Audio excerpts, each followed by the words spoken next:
6:45, you're just waking up. The top stories we're following in your Smart Start for Thursday. Scenes breaking overnight, a drive-by shooting that left one woman in the hospital. That shooting near Lake Avenue and Keel Street just before 11 p.m.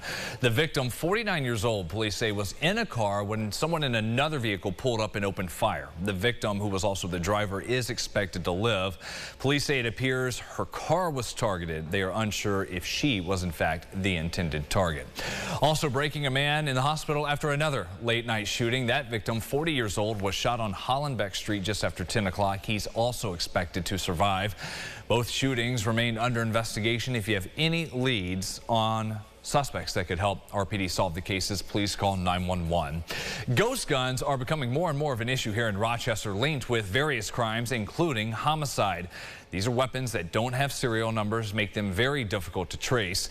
At RPD, according to Lieutenant Greg Bello, they've only been following them, tracking them since 2020. They have recovered this year 50 already. Bello says they do expect the increasing number of ghost guns out there to lead to more crime.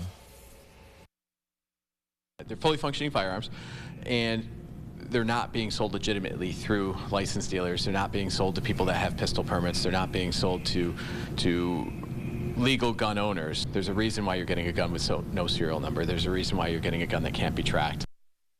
These guns can be made with a 3D printer at home. Here in New York, under the law, currently you're banned from purchasing a 3D printed gun and the sale of it, but there's nothing restricting you from making your own. In Washington, Senator Kirsten Gillibrand wants to try to close the loophole with newly announced federal legislation. That's the 3D Printed Gun Safety Act. It would make it illegal to publish or distribute blueprints for 3D printed guns. David Yacobonis, the man who rushed at former Congressman Lee Zeldin during a campaign stop just last summer, had his latest federal court hearing. The appearance brought some more light on his journey to recovery. Yacobonis and his legal team say the Army veteran was dealing with drinking issues and mental health problems at the time of his confrontation with the candidate for governor last summer. The judge offered many conditions other than jail time over the last year. Yacobonis has been living at the VOC's Richards House, going to a PTSD and alcohol recovery program, and the judge will now allow Yacobonis to start living independently again in an apartment he was approved for. He's also allowed to drive. His lawyer says the progress he's shown bodes well for his future. The judge is really pleased with Mr. Yacobonis' recovery. He's over a year sober now. He's more than compliant with all the conditions that have been placed upon him, and we're all very optimistic that that's going to continue. It's still not settled yet in the courts. The lawyers have been working on a plea deal for Yacobonis going back to last year. His lawyer there says they will learn whether that deal is coming together at his next court date, scheduled for September 13th. You got to see this security cam footage from a local retail store in Monroe County, showing just how easy it is for thieves to rip you off and steal your money. The sheriff's office released this footage from a case over the weekend. It shows a suspect placing a skimmer on top of the actual credit card reader. Deputy Brendan Hurley wants shoppers to pay close attention anytime you're using a device like that at checkout. What we're asking people to do, right, whether you work at the store or you're a customer at the store, before you use the credit card device, just give a little tug on the faceplate. If it moves, if it comes off, obviously it's a fake. Call us right away. Good advice there. Hurley adds these operations appear to be widespread, well-connected, been popping up at Walmarts in the Finger Lakes, as well as different kinds of skimming devices showing up at ATMs around the county. A local effort aimed at keeping those convicted of driving drunk from breaking the law again. Monroe County leaders say recent studies show people convicted of a DWI charge are failing to install or circumventing court-ordered ignition interlock devices on their cars, which is illegal. These devices require drivers to give a breath sample before the engine starts. Currently, county probation checks the DMV every 3 months, ensuring vehicles are not being registered if they require the interlock device. Moving forward, MCSO, RPD, and Monroe County Probation are partnering to step up enforcement. Public safety is our #1 job, and tragically, DWI continues to claim or severely alter lives in every corner of our county. And we need to be clear. Not only is driving while intoxicated against the law, enabling driving while intoxicated is also dangerous, and it's also a crime. The second part of this effort, a social media campaign titled "Don't Enable DWI," that will begin next week. 10 minutes to go until 7 o'clock. We've got Christine Gregory here in for James. Been very busy all morning tracking that rain. And how much more of it do we have left? Yeah, I do think it is starting to taper off at this point, which is good, but we do still have some of those showers around this morning. It's also very muggy. Temperature of 70 and a dew point of 69. It is very humid outside, but a quick check at where that rain is now. Still moving through Monroe County. That heavier batch of rain moving through places like Wayne as well. But again, a lot of these showers are very scattered, and we've got this last burst moving through before we start to see rain chances go down, and we do see those rain chances go down even more so, especially into Friday before they go up again one more time. Overnight into Saturday, of course, we'll have another check of your rain and also the 8-day forecast in just a few here. All right, Christine, we'll see you then. Closer to 7. Sunrise traffic, we've got some issues out on the west side we've been following all morning. In Gates near the airport, there's a crash 390 northbound at the split with 490 backing up to Chilai Avenue with 2 left lanes blocked. We'll have another update on that at 7:25 for Sunrise traffic during CBS Mornings. To Albany, a new bill on the desk of the governor to change how ambulance rides are paid for here in New York. For that story, Hayden Wentworth joins us in studio with more about this legislation and why some in the healthcare field are against it. Hayden. Brennan, some, if not most, EMS services may not see the money that's sent to the patient from the insurance companies. The reason, some of these services are considered to be out of network, so instead the check goes straight to the patient.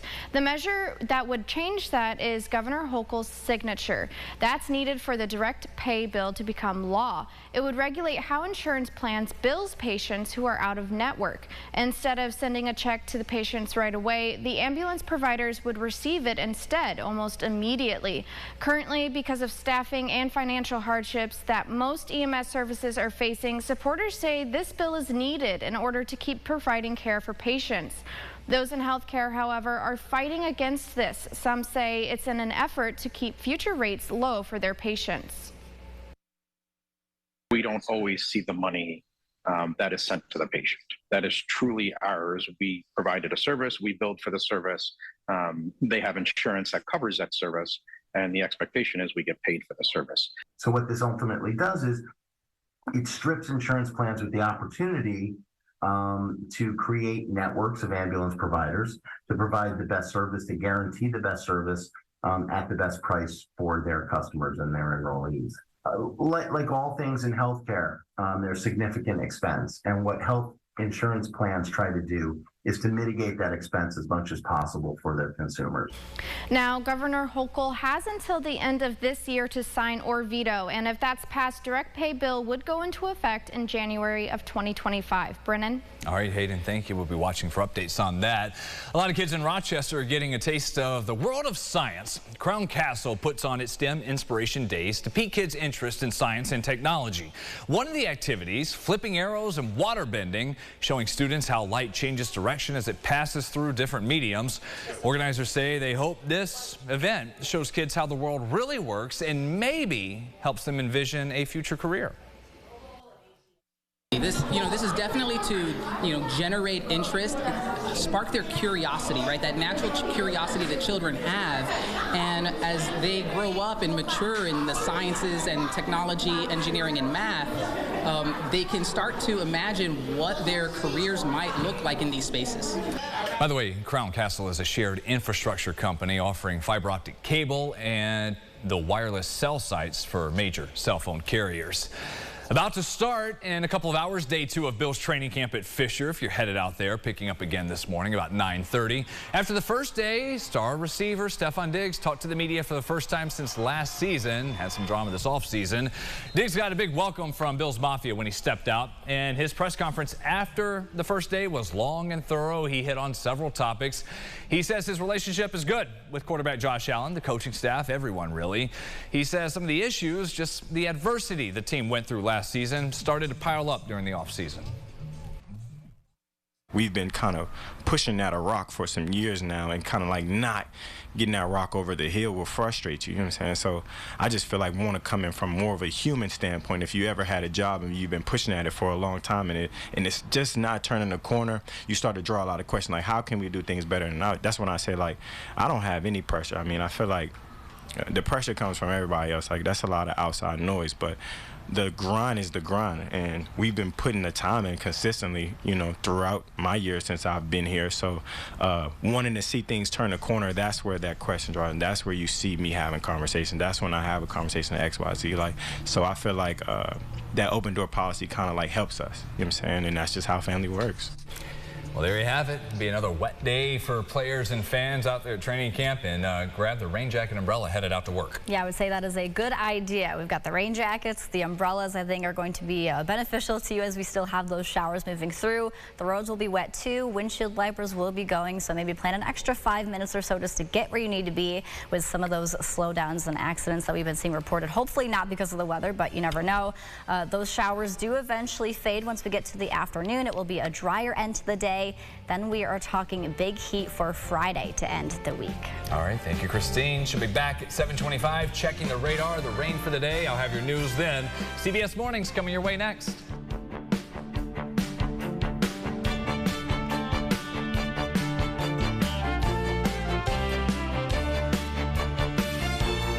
Follow News 8 wherever you are on RochesterFirst.com, Facebook, Twitter, and on our app for news and weather.